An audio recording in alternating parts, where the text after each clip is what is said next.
I have a first edition of To Kill a Mockingbird at home. It was first published in 1960. When I was in sixth grade, way too young to be reading this novel, I obviously had no respect for first editions. There are smiley faces and inked-in hearts all over the end papers. But, here it is, battered by my childish graffiti. It's got strings coming out of the binding. It's messed up.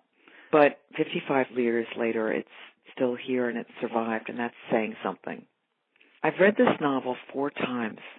Each time I'm freshly struck by its perfectness. Perhaps the greatest compliment to a novel is its ability to survive the test of time, to be reread so often, right? I mean, I'm a reader. I really am an active reader. But I don't think I've ever read any other novel 4 times. And here's the thing. To Kill a Mockingbird reads aloud incredibly well.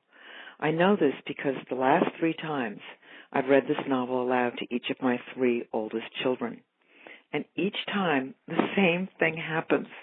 The kid listens, becoming, enraptured by Scout and Jem and Dill and their antics with Boo Radley. But deep into this novel, during one of the courtroom scenes, each of these 3 children has an identical response, which is this.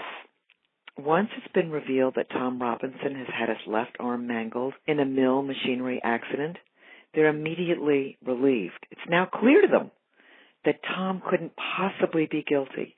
Finally, they think, the wheels of justice will be turning. This is always the saddest moment for me as a reader. I keep reading, and I watch the confusion and just plain disbelief on their young faces each time, as they discover that sometimes the truth is simply not a defense. I think that given recent racially driven horrors in Ferguson and on Staten Island and elsewhere, this remains so powerfully poignant to me, this book, to witness the purity and innocence of children as they move shockingly into the grip of reality. It just stuns me each time. I have one more child to read this novel aloud to, and perhaps he'll surprise me, but I doubt it. And certainly I'll never tire of Harper Lee's world. That's it. Thanks, Ishmael.